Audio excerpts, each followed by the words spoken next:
O lugar que é bom pra mim é onde eu quiser estar. A estrela ainda brilha, ela é quem vai me guiar. Ser guerreira é minha sina, batalhando pra vencer.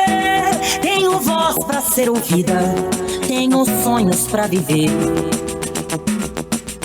Não vão mais conseguir me anular, me calar. Ninguém vai me impedir de cantar e lutar.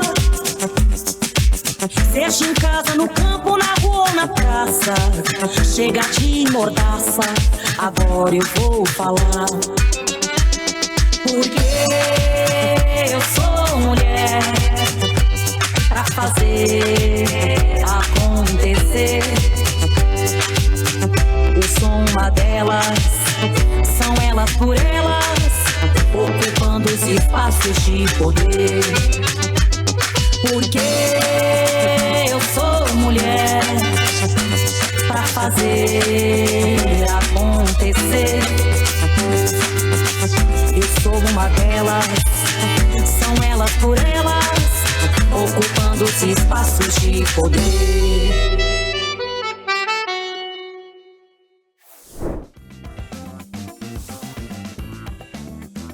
Hoje, preparamos um resumo com os pontos mais importantes.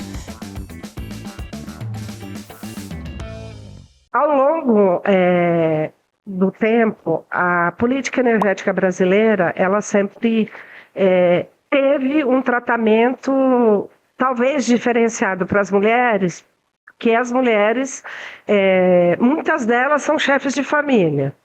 E são elas que têm que lidar com o orçamento e fazer com que, né, caiba no orçamento pagar a conta de luz, que após as privatizações foram ficando muito mais caras, né? As tarifas são muito caras e ainda hoje, mesmo com o governo nosso, as privatizações, esse monte de empresas privadas que nós temos, faz com que a gente ainda tenha tarifas bastante altas.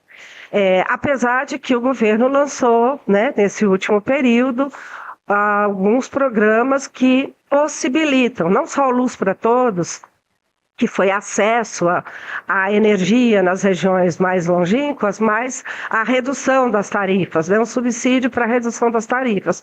Mas a gente precisa de muito mais, porque existe uma questão de pobreza energética, né? Nós temos ainda um contingente, acho que de 35 milhões de pessoas que vivem com dificuldade do acesso à energia. Então, existe essa ideia de que nós precisamos, junto com todos os elementos de pobreza, também acabar com a pobreza energética. E essa é uma das tarefas que, em nível nacional, os trabalhadores do setor, né, também, além das suas tarefas, né, de discutir os seus direitos enquanto trabalhadores do setor, também atuam para que a gente possa ter um modelo de política energética que seja mais democrático e menos excludente. Como que essa realidade é transformada num mundo muito masculino? E aí eu passei, então, a me aproximar mais dos movimentos, né? E com isso, quando eu cheguei no movimento sindical, que também é um movimento muito masculino, e o setor elétrico é um setor com quase 90% de homens, eu acho que você ter convicção do que você quer, capacidade para fazer e a doçura de enfrentar essas adversidades sem que a gente quebre, né, as flores, mas que a gente possa fazer com que a unidade de todas as pessoas que estão à sua volta vá trabalhando. Eu aprendi a militar pensando na escola Paulo Freireana, no trabalho de base, que é aquele que acolhe, que é aquele que conversa, que dialoga. Então, eu acho que isso acabou me dando essa possibilidade de dialogar com os diversos setores. E Mas atualmente eu fui reeleita, né, secretária, coordenadora do setorial de energia, por conta dessa possibilidade, não só pelo conhecimento técnico na área da energia, mas principalmente pela capacidade de entender que todos nós juntas podemos fazer com que a realidade mude. E isso eu consegui articular as diversas particularidades que tem no setor, porque tem trabalhadores do setor de energia, engenheiros, trabalhadores das empresas de geração, distribuição, e a gente foi juntando tudo isso, os movimentos, e consegue hoje fazer esse debate da transição energética com esse olhar de que a gente precisa fazer transição energética para quem precisa. Na transição energética, ela tem que vir junto com os direitos de cada trabalhador e cada trabalhadora que está no setor, mas sim, principalmente, para que as pessoas, né, para que a população tenha mais qualidade de vida.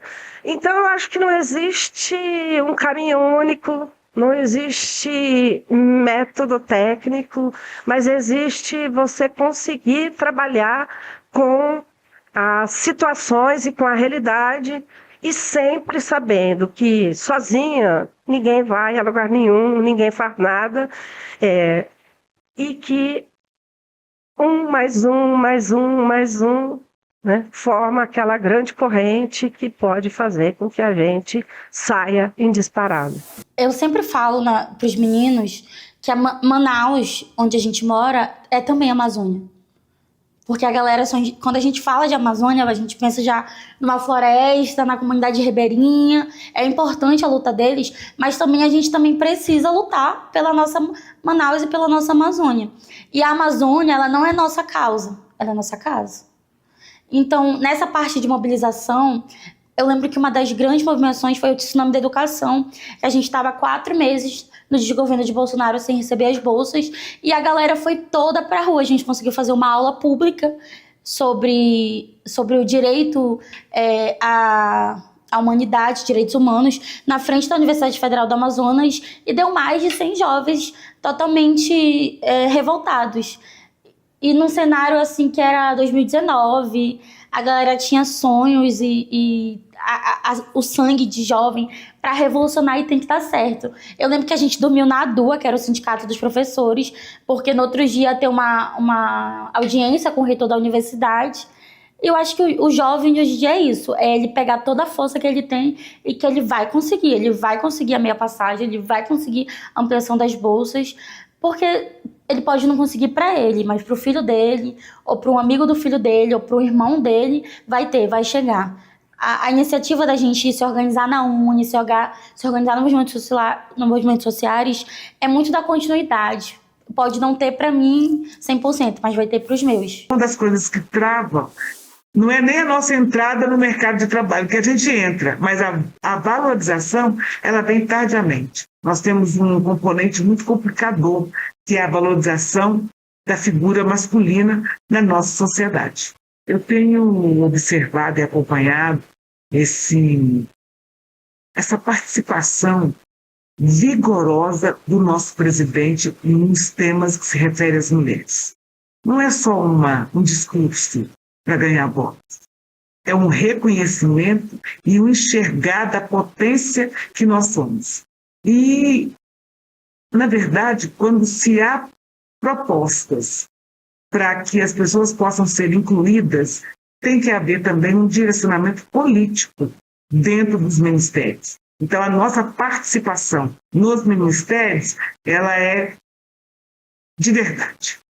A criação de programas do governo que cuida das cidades, que cuida da população, é muito evidente. Então, quando você tem uma Bolsa Família, você está dizendo da gerência da família por mulheres. Quando você tem Minha Casa Minha Vida, você tem a gerência e a participação das mulheres e o recebimento daquela casa por mulheres, para facilitar a vida das mulheres na questão da aquisição da casa própria. Quando você tem a turma da saúde pensando na saúde das mulheres, colocando uma legislação que proteja do acompanhamento, da chegada, da prevenção. Fique com o TV Elas por Elas Formação, que semana que vem tem mais.